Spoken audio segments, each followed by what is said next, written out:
Today's event is a manifestation of the mission of the MIT Sloan School to develop principled, innovative leaders. We're looking forward to exchanging ideas with you. I'm Leslie Owens, the Executive Director of the MIT Center for Information Systems Research, known as MIT CISR. We're one of your co-hosts today, along with the Initiative on the Digital Economy, IDE, and the Alumni Association. Thank you for coming. MIT CISR is a 45-year-old research center. We have a team of research scientists located around the world who conduct and publish research on digital strategy. We share our research on our website and in person through executive education, CISR events, and workshops. Here's Jeanne at our annual research forum with our sponsors in November. Last year, we promoted the launch of this book, What's Your Digital Business Model? And coming up in a moment, you'll hear about our new book, hot off the press, by Jeanne Ross, Cynthia Beath, and Martin Mocker. CISR is funded by a consortium of big companies. Together, we've developed a community with executives at these firms and our academic team. The leaders at these companies participate in our research projects and get benefits such as annual invitations to special events. I'd like to acknowledge and thank these companies for supporting CISR. Each year, our research team pursues answers to these kind of pressing questions, like how do you coordinate innovation efforts or successfully partner within an ecosystem? You'll hear some of their evidence-based findings in the panels in today's symposium. Here's our website. The good news is most of our research is available to you, even if you're not from a sponsor firm. Just register on our website. During lunch today, we're hosting 2 tables to explore the redesign of our digital experience. Please come to these round tables, number 6 or number 12, and be a part of it. I'll be giving out CISR hats. Here's my contact information. I'd love to hear from you. And now it's my pleasure to introduce our fireside chat. Jeanne Ross has been at MIT since 1993, and for many people, she is MIT CISR. She's earned a worldwide following of students, executives, and academics. Jeanne was a founding editor of MIS Quarterly Executive and is a prolific writer with a best-selling book on enterprise architecture and a forthcoming book this fall. There's a bookmark to encourage you to buy the book in advance in your goodie bag. You can find her research in all the premier management journals and, of course, on the CISR website. One of Jeanne's many strengths is her curiosity. She seeks out complicated questions and wrestles with them until she gets to an elegant and robust solution. She can make any topic interesting. Her frameworks are taught at business schools and boardrooms around the world. Her rigorous, evidence-based research is why the world's best executives seek her out to get help to design their firms for success and to execute their strategy. Please join me in welcoming Dr. Jeanne Ross.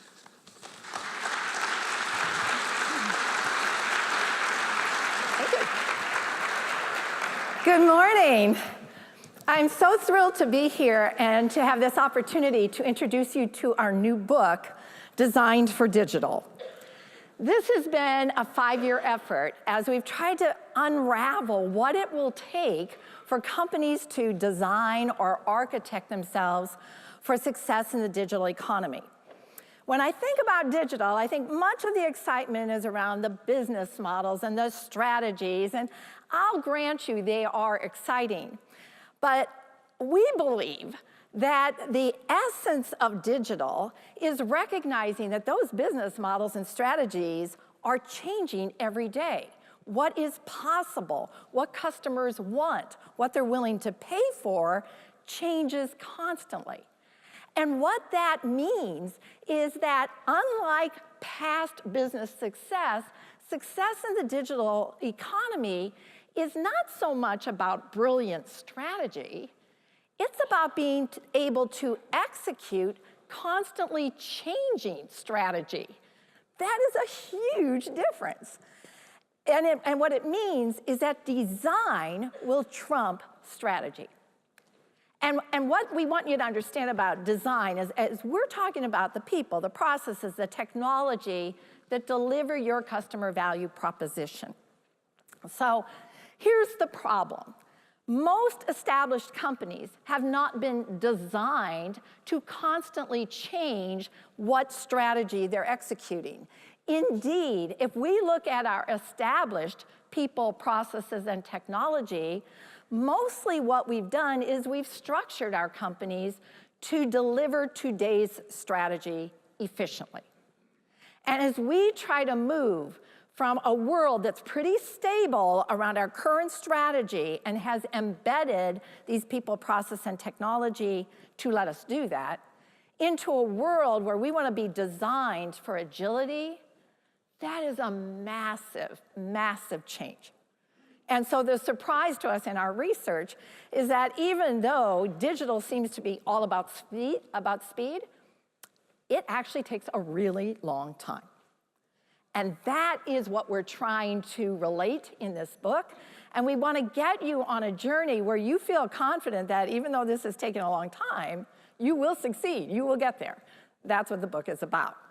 Now, to explain kind of the basics of the book, I want to explain that what we want you to understand is that there's a lot of stuff going on.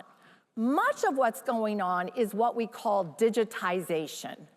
What I mean by that is we do what we do today, the same products, the same services, but we do them so much better. We started trying to do this with ERPs and CRMs in the late 1990s. Now we can add to those kinds of technologies things like IoT, mobility, analytics. It gives us the opportunity to just raise the bar on operational excellence and customer experience. But that's only half of what we need to do. That is like the first transformation you'll go through. The second one is understanding fundamentally new value propositions, solutions, if you will, information-wrapped solutions that engage customers in a fabulous experience. It feels easy enough, but it turns out understanding what solutions will make you a successful digital company is actually really hard. The reason it's hard is because first you have to get your head around what it means to take advantage of digital capabilities. By that I mean ubiquitous data. What can we do if in fact our knowledge, our understanding is pretty much unlimited? We can know basically anything we want to know. The second capability we have to get our heads around is unlimited connectivity. Once we know something, we got to do something. We can automate it, we can make better decisions, but we have to respond. We have IoT that'll collect the data faster. We got mobility that will let us respond faster. So this unlimited connectivity changes what's possible. And then finally, we have massive processing power. So it doesn't matter how much data is out there. We're not limited by how much we can process. We're only limited by our own imaginations. So if we look at those three capabilities, ubiquitous data, unlimited connectivity, massive processing power, a lot of new things have become possible. That's the range of digital solutions we could conceivably introduce. One little problem. Customers won't pay for a lot of those. And we want the ones they'll pay for. So that understanding of what we can do and what they'll pay for constantly evolves. This is why our strategy will evolve. This is not a, we'll sit in the ivory tower, we'll figure it out, we'll announce the strategy, we'll make it happen. This is changing all the time. So we want to develop the capability to understand the digital solutions that will make us successful and then to keep evolving them. That is our challenge. It turns out to do that and then scale those and make money on those is going to take us through a long journey, and there are 5 architectural building blocks, capabilities that we need to develop to get really good at this and making money from it. Those 5 start with what we call shared customer insights. That's this ability to just constantly understand better and better and better what will a customer pay for that we can do. The second is our operational backbone. This is what we've been after for the last 20 years. Now we have to get serious about it, and we have to take advantage of digital technologies. So getting that so our current business is solid, it's predictable, it's efficient, is still enormously important. It's table stakes. But even as we do that, excuse me, we have to recognize that we're going to start creating these digital solutions. That's software. We're going to become software companies, and we're going to need the kind of digital platform that allows us, a Salesforce.com, a Microsoft, to succeed as a business. We're creating repositories of business data and infrastructure components so we can constantly reconfigure what we create for the next customer need. That's a digital platform. The fourth capability we need is the ability to create all those components and reuse them. It turns out we are not able to do that in most of our businesses today. That is about not hierarchical structures, but rather empowered teams who are aligned to pull off the delivery of the customer solutions that we want to deliver. And that, of course, is very different from the way we run our businesses today. Understanding ownership and how we assign that accountability will be core to success in the digital economy. The last piece is what we call the external developer platform, and it truly is the last piece. We'll get good at the other four first, but what that means is that as we're developing our digital platform and configuring solutions, we're going to find that our customers love us so much, they're going to ask for more and more and more. And realistically, we're not going to be able to deliver it all. If we're Salesforce right now, people are knocking on our door every day saying there's something else I need from you. But Salesforce has to establish priorities. And when customers really want what they really want, but it's not what Salesforce thinks they should develop, they can find a partner to deliver it. But that has to be a digital connection. So we need an external developer platform to pull that off. These are the 5 building blocks that our book describes in some detail. We want to help you build these. Like I said, it's going to take a little while. But here's the thing you should understand about that. We don't have a pathway for this. It's not a single design that makes this possible. You'll create your own journey, your own roadmap, and we hope our book will help you do exactly that and let you become a successful digital company. Thank you very much.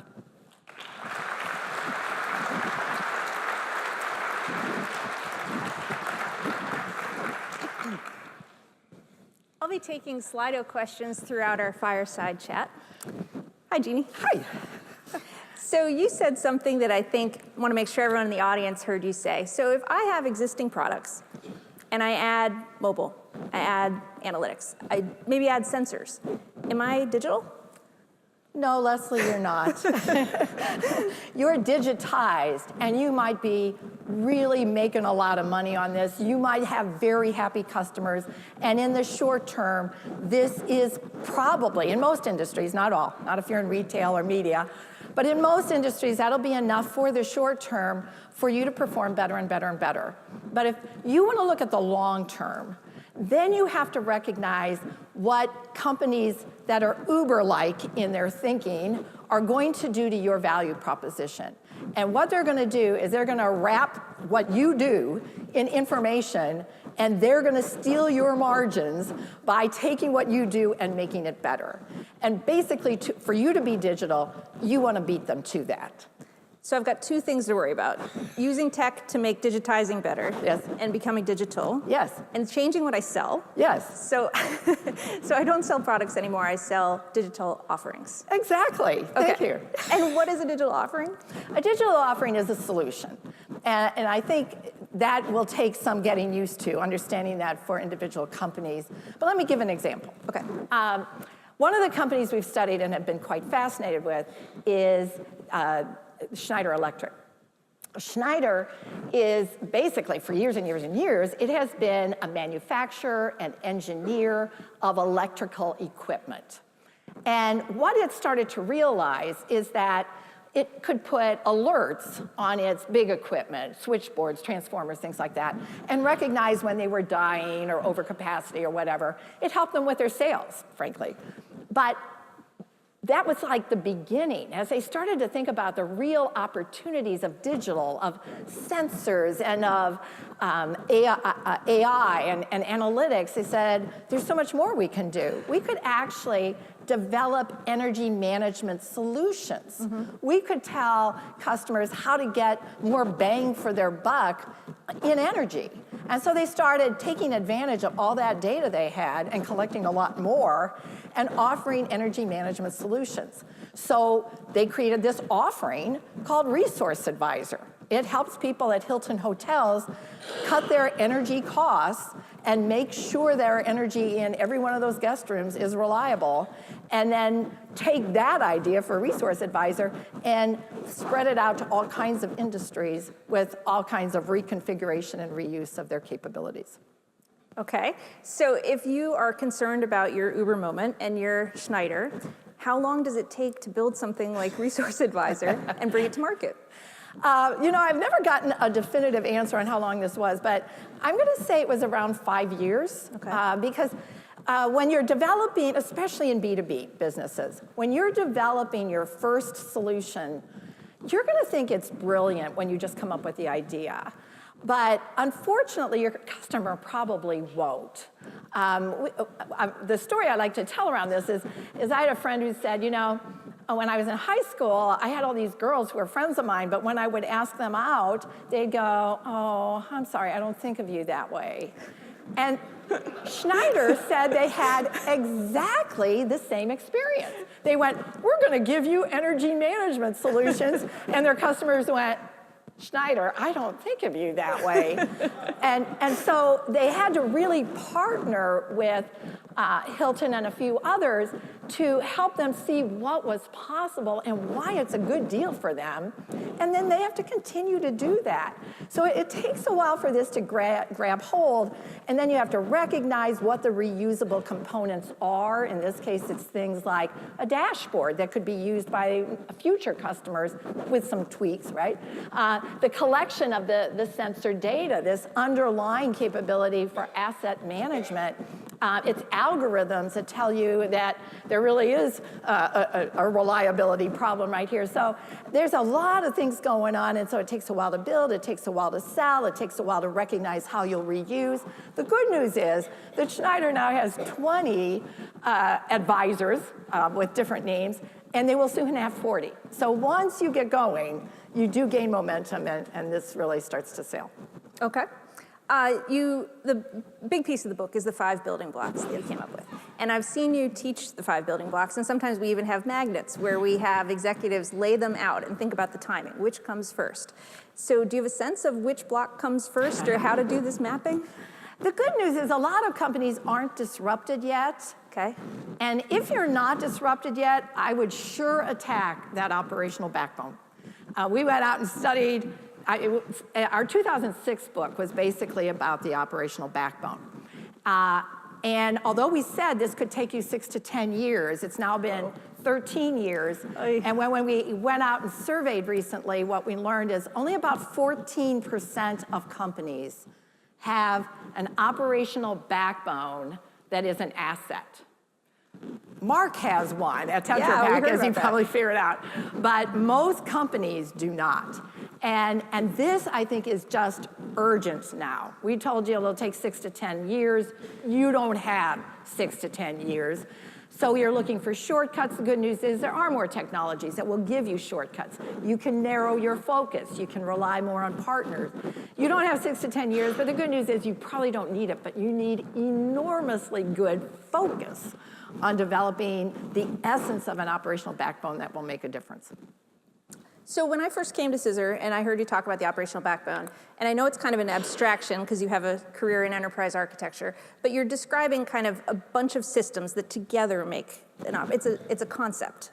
Yes, it's not only systems, of course. It's the related processes and the data that pull it off, right? So you're embedding this stability in your company. Okay. And so even as I said earlier, well, you don't want to be too stable because things are changing. Some things don't change. There are certain kinds of data, customer data, you will need forever. Okay. So to say, well, I'm just going to not put any of this in because I could be changing all the time would be crazy. But there's not that much that's stable, and that's why it is doable. We can put in an operational backbone that stabilizes what is stable, and that's really our goal. So there are 3 building blocks that are, in effect, platforms. There's operational backbone, digital platform, external developer platform. Do you need 3 platforms? Yes. Okay. But you don't need them all today. What I've learned is that a lot of companies are putting a lot of focus into that operational backbone, just making it better and better and better. And it's becoming very componentized. I talked about componentization in the digital platform, but these operational backbones, and the vendors are making this possible, these operational backbones are more and more componentized, but they are still about your process. When you get to the digital platform, we're talking about the software supporting your product, your solution. And they're really different in terms of how you're going to manage them and what you want to do. Your operational backbone is about efficiency. You're trying to cut out cost. Your digital platform is about innovation. You're trying to rapidly innovate. So even though a lot of people have said to me, I'm just going to make it one big platform, I really think if we don't somehow distinguish these, I get that technically lots of things are going to get interrelated, and they are certainly going to share data. But conceptually, we need to recognize the difference, because this configuration of components for new solutions is a really important capability that's quite different from embedding processes that get the work done efficiently. And our people need to know what they're responsible for. Because if we want them to innovate, they're going to cost us money. And if all they ever have to do is look at their bottom line, they're not going to feel very much like experimenting with new ideas. But if we let the operational backbone people spend a lot of money, we're just costing ourselves a lot of money. So there's a link between the metrics, or how you motivate people, depending on which platform they're supposed to be executing on. Absolutely. So can you give some more examples? Well, I think the big difference is just recognizing what you're asking of different people. Understand that right now, most of, and this is true of a company like Schneider, most of the business is still the traditional business. And Schneider will tell you, it's 5% of their revenues, perhaps. Wow. That is due to their new digital offerings. That will grow. It's very profitable, but it's still a very small part of their business. So if you look at what that company is doing in terms of incentivizing people, a lot of people are incentivized for efficiency. Whereas on that piece of the business that's about innovating and doing new things, we have to reward them on their innovation and their ability to come up with new ideas, test them with new customers, get those new opportunities out there in the field and accepted. So customer insights is one of your blocks. Yes. And so say you do all the things, Shark Tanks, hackathons, blah, blah, blah. How do you then do something with post-hackathon? What happens next? Yeah, and I think for a lot of companies, that is the next big question, and probably the next thing we better study a lot more than we've studied. Because what we're finding is that initial scalability, if you will, feels very different in a solution than it does with a traditional product. The traditional product, you put it out there in the retail environment, you go, here it is. Or if you're a B2B company, you sell the same thing over and over and over again. And these become much more personalized, if you will, around your customer. And so the answer to the question actually is going to vary by company. If you're a B2C company, you'll find some solutions that you will just kind of scale up the way you have traditionally scaled. If you're B2B, you're probably developing new sales forces, new service operations. You might have new partnerships. There's a lot of decisions. I asked the chief digital officer at Schneider if there were any surprises associated with his journey, and he said, yeah, every day. And I think it's this kind of thing. You're thinking ahead, you can imagine it, but then it's suddenly there, and what you imagine doing doesn't quite work, and so you have to respond. This is the great management challenge of being digital. You wake up every morning, you go, okay, what didn't go so well yesterday? Let's just fix it. And it's a very different attitude. So you have the opportunity to talk to both like senior leaders and the doers, the direct reports. And so people sometimes get excited about experimenting, going digital, et cetera, at the C-suite. Yep. Can you talk about, is there a gap there between the... As you know, Leslie, I am very concerned about this gap. One of two things is going to be true for every CIO in the room. Either your senior executive committee is all over this. They are nothing but vision. It's like, isn't this amazing? We are going to do this in the digital economy. Go. And they expect results next year. That is a gap because there is no way you are capable of delivering that. No way. And they probably don't understand that the structures they put into your company is going to make it hard to accomplish it. They've got to make changes in their expectations, in their design, in their accepting of other people's ideas. It's no longer about the senior executive committee being the smartest people in the room. The smartest people are often those who talk to customers. So getting your head around that is huge. For the rest of the CIOs in the room, your executive team is clueless. They're not doing anything until you lead them. And actually, if I had to pick, I'd pick that one because it's hard, but at least you can shift their attitudes at about the pace you can shift the company. You have a different set of challenges and it's not easy, but at least you don't have this gap where they think you're just gonna wake up in the morning and be a digital company. You are gonna have to kind of push them towards changing the company though to be more digital. So sometimes it's tempting if you're an executive to show you mean it, right? And be like, we're gonna reorg. We're gonna put $1 million, $10 million against this. What do you think of these like signals of this is real? Yeah, that is really dreadful. Okay. Yeah. I really try to keep people from spending a bunch of money because you know what that means. They spend a bunch of money, they want to see a bunch of results. And it's much more gradual than that. If I wanted to get started on becoming digital, I would pick one empowered team. I would say, hey, we got a problem that's been bothering us for a long time.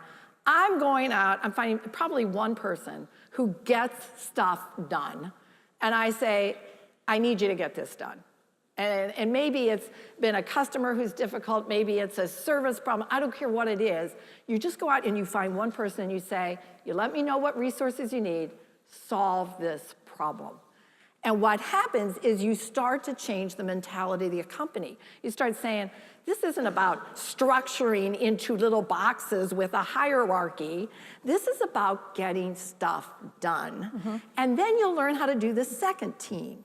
And then you'll learn how to do the third team. And what will happen is you will gradually move the company towards a more empowered, more targeted, we're gonna get stuff done kind of company. And I think if you then start introducing these experiments around what could we do digitally, you'll figure out how to absorb them. Here's what you shouldn't do. Okay. Hire a consultant who has this model of the digital company and says, here it is, here's your template. This is a growth opportunity, a learning opportunity. It is not a template.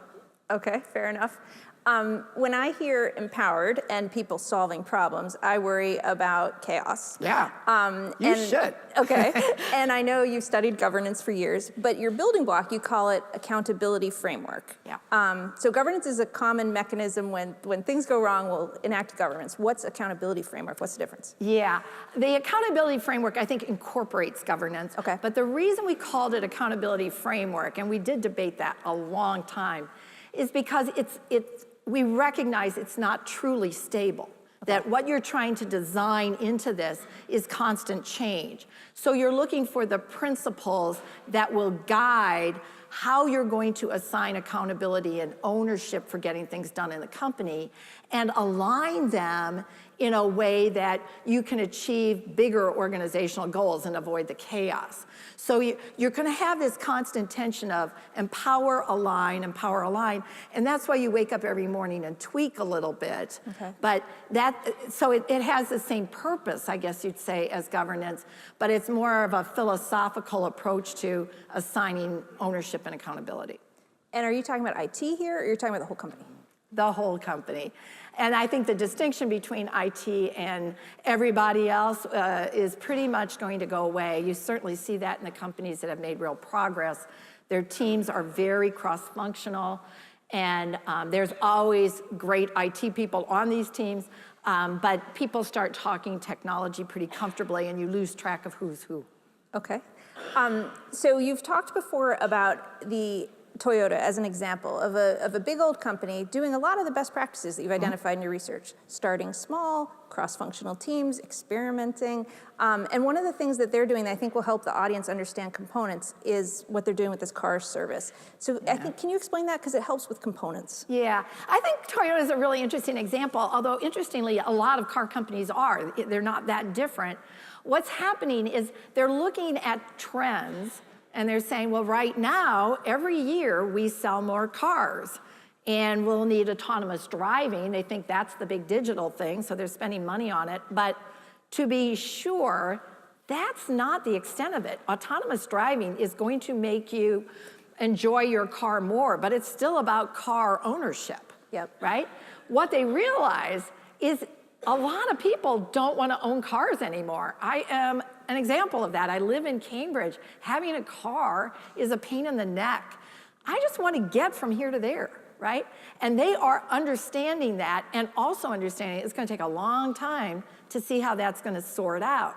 We're still watching Uber kind of get over all the regulatory hurdles that now get thrown at it periodically, right?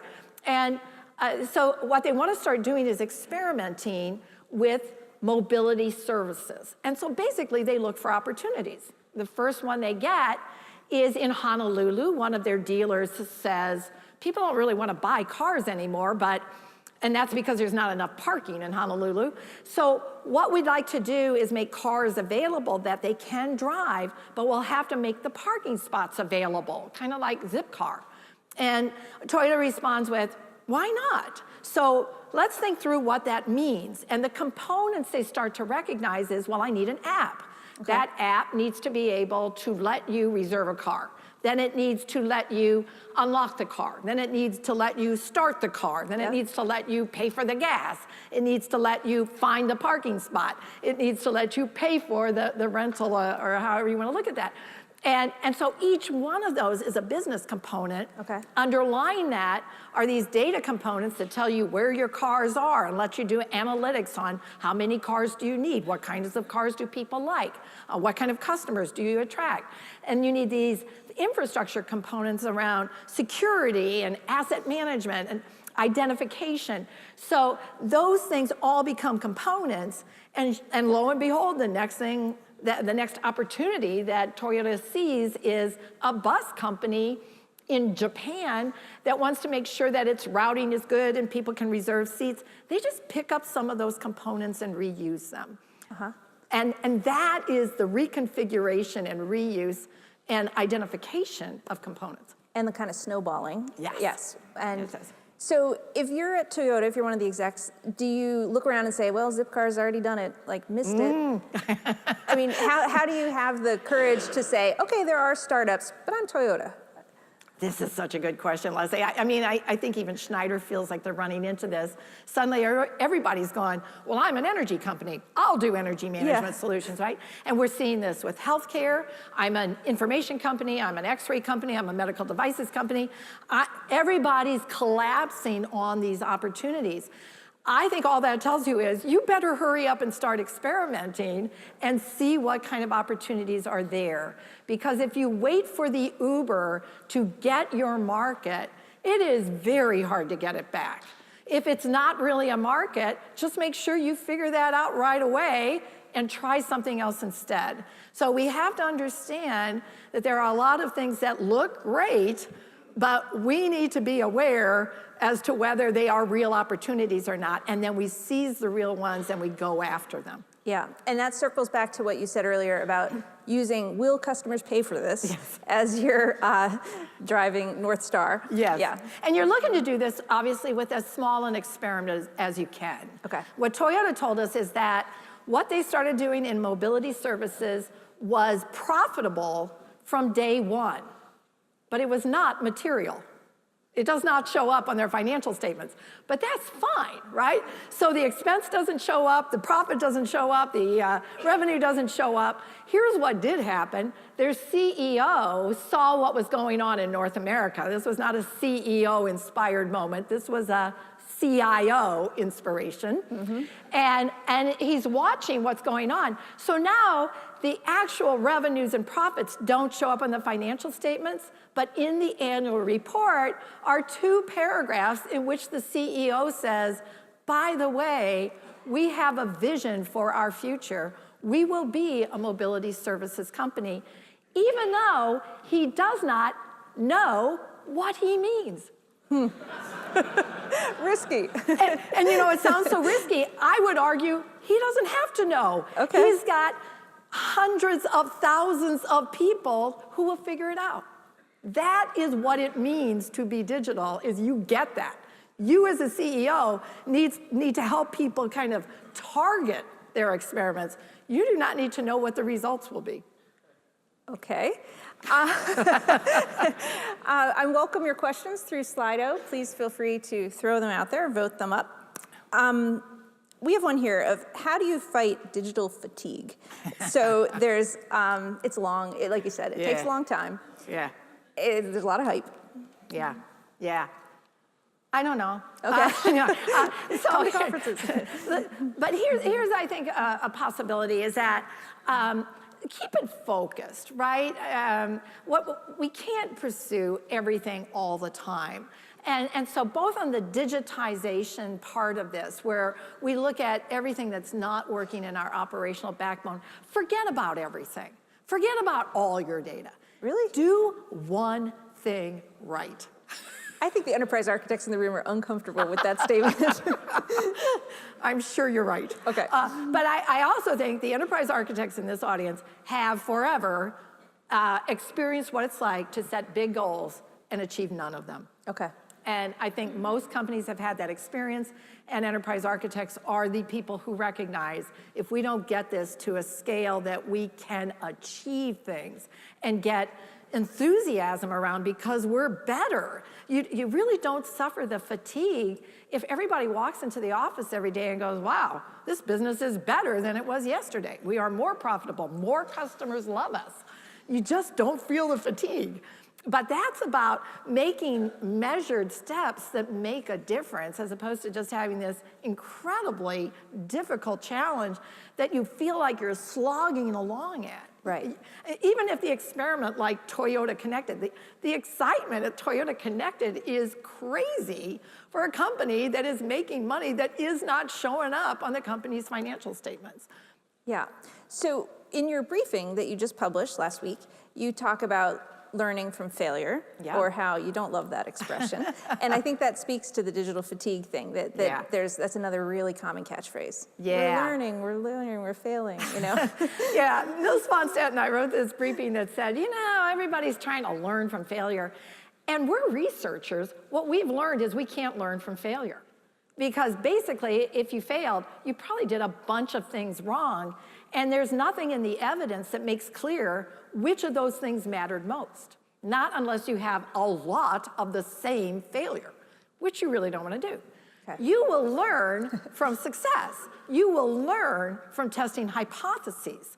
So what you're trying to do is scale down what people are trying to do to a single hypothesis that's either confirmed or disconfirmed. Then you've learned something, and that can be transferred to other people. So I would be very careful about this learn from failure concept and start hypothesizing. I know Nils is going to have a panel later on. I think he'll talk more about that, but I think it's really, really essential. Okay, thank you. And going back to the building blocks, there's a handful of Slido questions about the building blocks. And so is your message that one trumps the other, that you have to do them all at the same time? Can you do some later? People are curious about using this as a roadmap. Yeah, so this is what we try to describe in the book, and what we do is we share the roadmaps of Schneider and DBS and Philips and Principal. And they're all different, and we think that's actually really important to recognize that you have different pressures, different competitive pressures, you have different capabilities that are already built in. The only kind of universal thing we think we can say is don't start that external developer platform too soon. And I say that especially because your executive committee will love that. Everybody knows how Apple became a $1 trillion company. They built an external developer platform. What your executives might not realize is before they did that, they built the other 4 building blocks. So you have to get them to build the other 4 before they build that one. But whether you start by just doing experiments so you can start to get your head around what are these solutions that customers would pay for, or just get that very solid operational backbone, or start to create some underlying capabilities for the digital platform. At Schneider, they said, we're gonna need subscription billing, we're gonna need asset management, because we're gonna put sensors on equipment that's not ours. We could start creating some of that underlying capability because we know generally what we're gonna do. And then as you do that, you really want to do accountability framework as quickly as you can, because that takes a long time to learn. So I would say if you look at the patterns that we describe in the book, the companies are very different from one another, and they're different for good reason. But you kind of decide, what am I going to really focus on now? And then the others are kind of, do their thing, and then we'll focus on a different one the most, while the others kind of, because they are interdependent, but they need real attention, and you can't do it all at once. I've had the privilege of watching this model kind of evolve through the years you've been researching, and it didn't start off looking like building blocks, right? No. It started off kind of assuming foundational stages, Yes. traditional, but Yes. this shows you how radical things are right now. Yeah, things are quite radical, and I think what we recognized first was you do need an operational backbone of some kind, and the companies that have moved forward aggressively without that do find it slows them down a lot when they try to scale. You can actually get started, but then you kind of run into, oh man, we have trouble recognizing the customer or completing the transaction, and then they go back and they go, oh my goodness, we've got to get this thing built.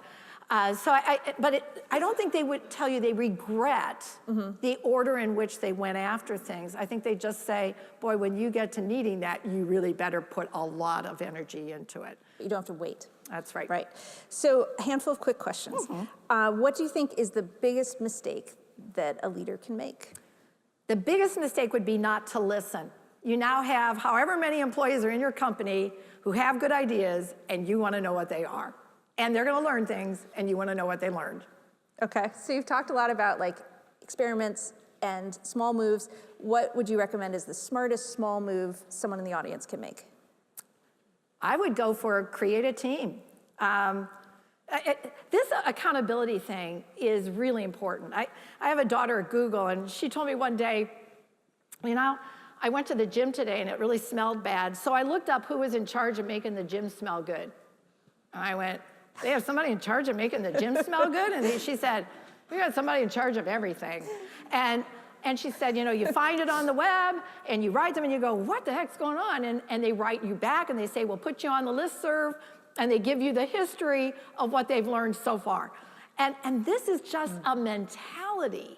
When I went to USAA recently, there were people that were in totally different positions. I visit every year, and they're entirely different positions. And I go, what happened to your old job? And they say, I finished it. I finished it. So I really think this is a real opportunity. Rethink the way we assign accountabilities and get work done. And we will slide into digital because it's such an obvious opportunity. If people go back to their desks and they try and remember kind of like a mantra that they can say to themselves, okay, I'm on the right track. Jeanne says I'm on the right track. What would that be? Test and learn. Listen, test, learn, try again. And be sure you keep track of what it is you're learning. How do you keep track of what you're learning? You share it. Okay. So you recognize what your hypothesis was, and then you articulate what you've learned from testing that hypothesis. So this goes back to the transparency. It's not about that, oh, I failed and talking about that, but it's like, here's what I learned. Here's what I tried to learn. You got it. Yeah. We better go. So what's next? What are you going to study next? We are really going to figure out these platforms, Leslie. All right. They are hard, hard work. And we've put in the book what we think is known about them so far. But there's a lot of evolution going on, and we'll try to master them and share that learning with all of you. I'm super excited to read this book. I already have read an advance copy. I encourage everyone to pre-order it. It's going to be fabulous. Please join me in thanking Jeanne Ross. Thank you. Thank you.